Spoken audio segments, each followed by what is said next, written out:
Hello. Hi. So I'm always feeling a bit awkward when because I don't know at what point the live stream goes actually live. But anyways, that's what it is. So today I actually now done something. I have tuned myself and now I'm listening to myself and that's even more awkward. Anyways, I'm gonna do it like this so I cannot hear myself talking. So I'm answering question, very interesting question, which is how do you effectively handle someone with low empathy? Right. So yeah, let me tell you some kind of like a little bit of background story. First, I don't really handle people with low empathy very well. So I personally, because my level of empathy is generally very high. I'm someone who identifies as very sensitive, empathetic individual. So like, for example, you see someone doing something bad to another person and I really feel bad to that person. And at the same time, I actually if I shift my focus on the person who is doing that bad thing, that's the trick. I kind of like imagine what that person who is doing something or who is acting with a low empathy towards someone else, what that person had to go through in order to be the way they are.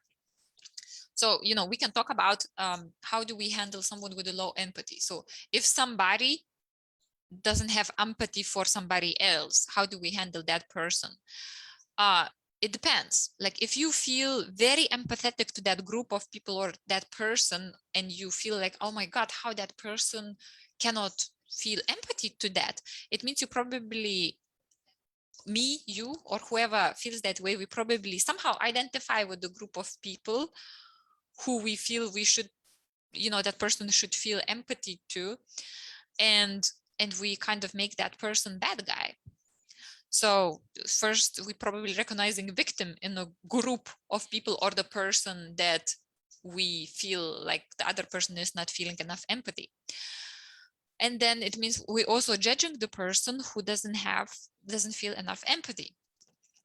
To me, what helps me handle, let's say people like that is understanding that this lack of empathy comes up from one of the two places. One, the person probably sees the situation or that person who they don't feel empathy from completely different perspective. For example, we see that person maybe as a victim, and that person maybe sees that other person not as a victim, maybe as a perpetrator or loser or someone who deserves to feel that way. And usually if they lack empathy towards some person or group of people, they either reject that quality in themselves, or they feel somehow victimized by that person or that group of people. They probably suppress that feeling in them. So, okay, how to explain it in a simple way? For example, let's say someone is in abusive relationship and there is another person who is not feeling empathy because they say, well, it's their fault that they allow them to do that to them. So what does that mean? And then we might think, oh my God, that person lacks of empathy. This is obviously very kind of horrible situation for that other person to be in. How come this person doesn't have empathy to that person? It could be that actually what's going on in the reality of this person's life, they might actually suppress this feeling of victim in themselves to the degree that now they cannot empathize to another one who feels that way. Maybe they actually, this feeling that they feel is probably very, very, very hurtful for them. to the degree that they have to actually separate themselves from feeling it completely. And therefore now they kind of, either they feel nothing, like no empathy, or sometimes they might even feel antagonistic, like, oh, well, that person is just playing victim or something like that. It's always 100% sign that that person has that happening in their reality. And guess what? It's actually in their suppressed subconscious reality. So that's one case scenario: suppressing something, disowning something, and perceiving situation completely different.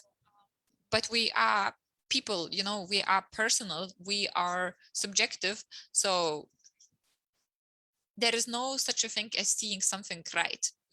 If somebody is seeing something that way, that's exactly the way they should be seeing it, given whatever the circumstances they emotionally develop.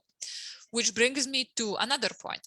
Sometimes there are people who just generally not able to feel empathy, and that might frustrate us. And then therefore probably this question: how do you handle people who are not able to feel empathy?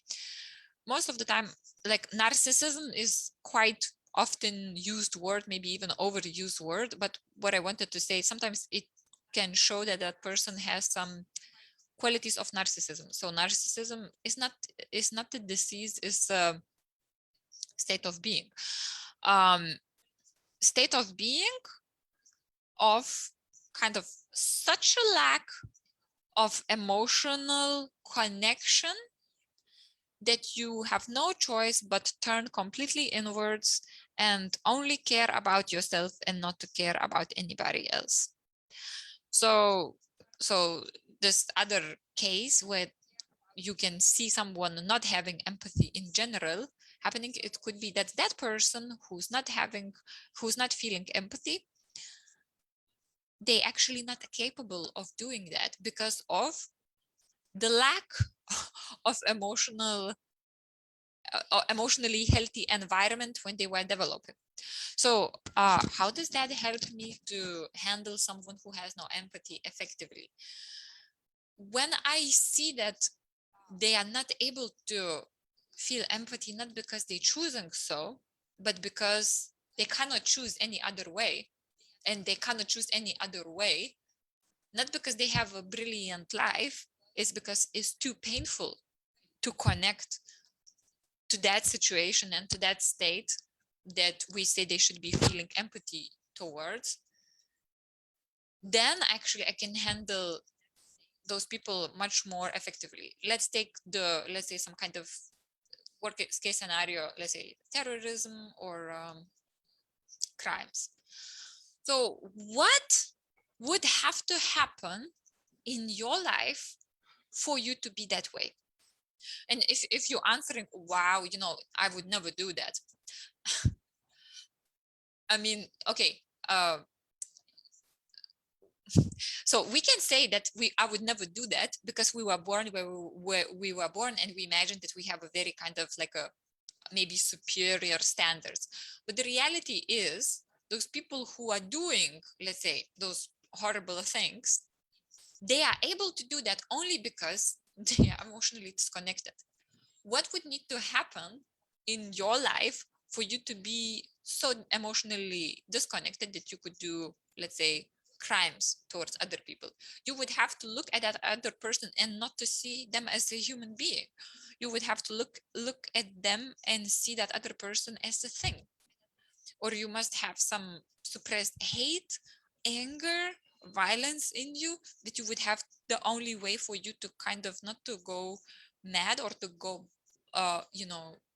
by, to live, to be able to exist, is to kind of put it out somewhere. So this is kind of a little bit of sidetrack from the question, but what I wanted to say by that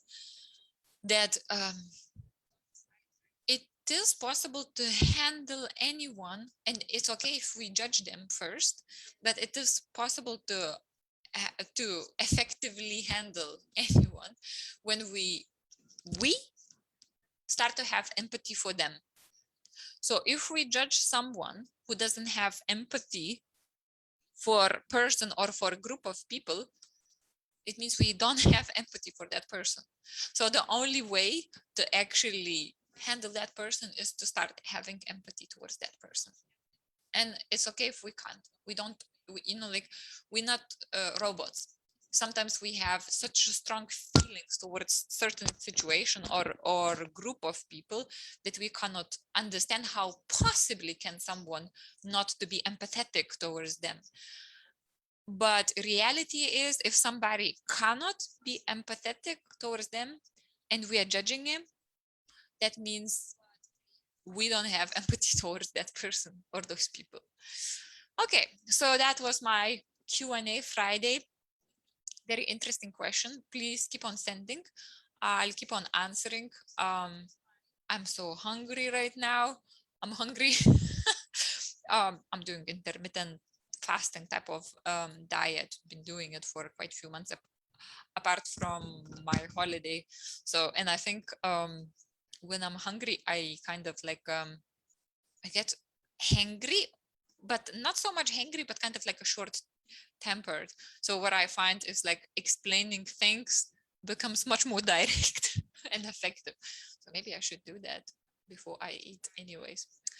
All right. So yeah, so that's what's the question was about. I think it's really about so do we have empathy to the person who doesn't have empathy? And if not, how can we have it?